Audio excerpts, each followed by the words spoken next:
ভোর 5:30টার দিকে ঘুম থেকে উঠেই কিন্তু আগে ঘর দোরগুলো ঝাড় দিয়ে নিয়েছি।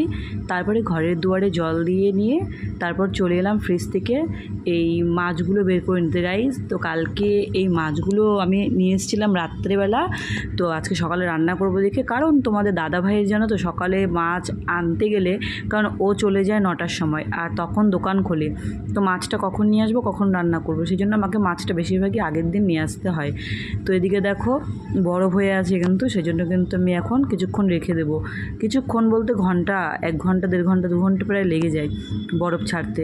তো তোমাদের কাছে যদি কোনো শর্টকাট বুদ্ধি থাকে যে বরফ ছাড়ানো, তাহলে আমাকে প্লিজ একটু কমেন্টে জানাবে, ঠিক আছে? আর এদিকে দেখো সমানে বৃষ্টি হচ্ছে। এদিকে জানো আমি কিন্তু একটু তোমাদের সামনে এসে কথা বলেছিলাম, কিন্তু দেখো এই যে এখন তোমরা দেখতে পাবে, এই দেখো সামনে এসে কথা বলছি, কিন্তু কিছু করার নেই। এদিকে এত বৃষ্টির আওয়াজ না, খুব বাজে লাগছিলো, কথাটা পরিষ্কার শোনা যাচ্ছিলো না, তার জন্য আমাকে ভয়েস ওভার দিতে হলো, বুঝলে? তো গুড মর্নিং এভরিওয়ান, তোমরা কেমন আছো? আশা করি খুব ভালো আছো, আর আমিও ভালো আছি। আমার একটা ছোট্ট নতুন ব্লগে তোমাদেরকে অনেক অনেক স্বাগত জানিয়ে আজকের ব্লগটি শুরু করছি, বুঝলে গাইজ? তো চলো, ভিডিওটা কিন্তু ভালো লাগবে, পুরোটা দেখবে। আর আজকে সারাটা দিন যে এত খারাপ গেছে না, তোমাদেরকে কি বলবো। তো গাইজ দেখো, এদিকে যে বাটা মাছটা একদম দিয়ে পরিষ্কার করে নিয়েছি, আর এই যে চিংড়ি মাছ, আর এই যে দেখো বৃষ্টি হয়েই যাচ্ছে। চলো স্নান করে এসে দেখা হবে। এই দেখো গাইজ, স্নান করে চলে এসেছি, এসে দেখো ভাত বসিয়ে দিয়েছি। আর এই যে দেখো মাছে কিন্তু নুন হলুদটা মেখে নিয়েছি, এটা মাখবো। আর লাইট জ্বালিয়ে কাজ করতে হচ্ছে, কারণ বাইরে বৃষ্টি হচ্ছে আর ওয়েদারটা খুবই খারাপ। চলো আর একটা জিনিস শেয়ার করি তোমাদের সাথে। তো বন্ধুরা, শুনতে পাচ্ছো কীভাবে মুষলধারায় বৃষ্টি হচ্ছে? তো চলো তোমাদের সাথে আরেকটা জিনিস শেয়ার করবো বললাম। এই যে দেখো, এটা কি বলো তো, এটা কি? এটা হচ্ছে চাল কুমড়ো, যেটা হচ্ছে এই যে আমার এই রান্নাঘরটা আছে না, এই ঘরের উপরে একটা গাছ হয়েছে, চাল কুমড়ো গাছ, সেখানে কিন্তু অনেকগুলো ফল হয়েছে, বুঝলে? এই তাই হচ্ছে আমার শ্বশুর বাবা উঠেছিল গাছে, তো উনি পেরে দিয়েছে, তো শাশুড়ি মা এসে দিয়েছে, বুঝলে? তো বললো এটা রান্না করে খেয়ে নিও, তো এটা দিয়ে কিন্তু আজকে রান্না করব, আর একটা চাল কুমড়া দিয়ে 2টো আইটেম রান্না করব, বুঝলে?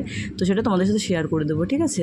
তো আর জানো, এদিকে ছেলের শরীর ভালো না, আজকে কিন্তু ছেলেকে স্কুলে পাঠাইনি, তার জন্য ছেলের কোনো তোমরা ব্লগে দেখতে পারছো না, বুঝলে? তো চলো রান্নাটা শুরু করা যাক।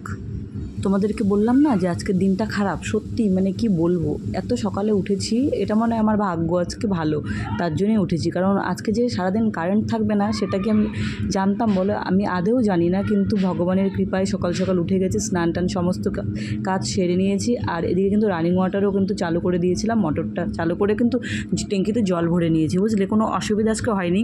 কিন্তু বাচ্চাটাকে দেখো, এদিকে শরীর ভালো না, এদিকে লাইন নেই, এদিকে গরম, তাহলে কি করে হয় বলো? কতটা কষ্ট মানে পেয়েছে ছেলেটা আমার।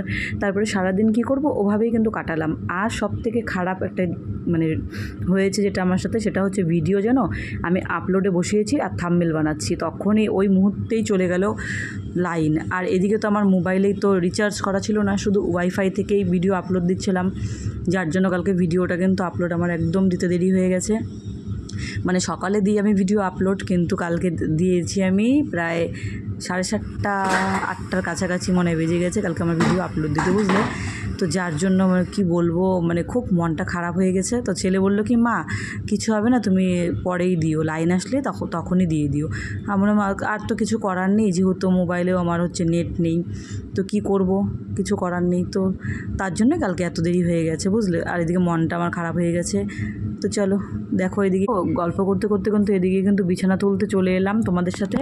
আর আজকে যে লাউ বলছি, চাল কুমড়োটা যে রান্না করেছি না বাটা মাছ দিয়ে, ওটার মধ্যে কিন্তু রাঁধুনি আর জিরে সম্বারা দিয়ে করেছিলাম, বুঝেছো? কারণ হচ্ছে রাঁধুনি জিরে সম্বারা দিয়ে করলে একটু জিরে বাটা, আদা বাটা দিতে পারো, একটু লঙ্কা মানে কেটেও দিতে পারো, বা হচ্ছে বেটেও দিতে পারো, ভালোই হয়, খারাপ লাগে না খুব। মানে মেন কি, আসলে আমাদের একটু মানে আমিষটা একটু বেশি চলে, তো আমিষ বলতে একটু পেঁয়াজ রসুনটা, তো ওর জন্য হচ্ছে আর কি, মানে কি বলবো তোমাদেরকে, তোমাদের দাদাভাইয়ের অতটা ভালো লাগেনি ঝোলটা, বুঝলে? আর এদিকে দেখো তোমাদের সাথে কথা বলতে বলতে কিন্তু দুধওয়ালা ভাই দুধ দিতে চলে এসেছে, তো দেখো এদিকে দুধটা নিয়ে নিচ্ছি। চলো দেখতে থাকো ভিডিওটা।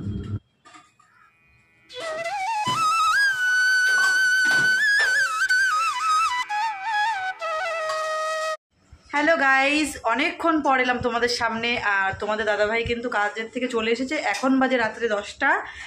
আর এখন আজকে সারা দিন লাইন ছিল না বুঝলে, তার জন্য কিন্তু মাঝখানে অনেক ভিডিওই স্কিপ করা হয়েছে, করতে পারিনি আর কি।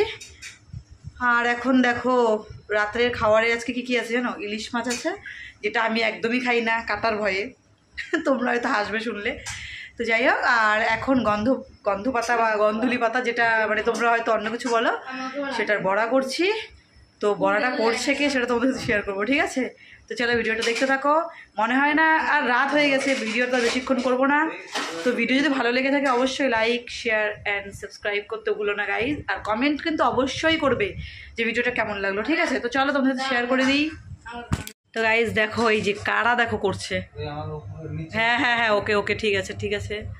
কারা করছে দেখো, এই যে একটু আলোতে নিয়ে আসো তো। হ্যাঁ এই দেখো, কারা কারা খাবে বা খাও কমেন্ট অবশ্যই জানাবে। আর যারা খাবে তারা চলে এসো, ঠিক আছে? আর এই যে গুরমিত দিকে আসো একটু বাবা। ওর নাম কিন্তু রিকি, ঠিক আছে? ওকে ওর ভালো নামটা ধরেই আমি ওকে ডাকছি তোমাদের সামনে। তো ওই কিন্তু বানালো আর কি আজকে চপটা, পাতা বাছা থেকে মিক্সিংয়ে পেস্ট করা থেকে সমস্ত কিছু।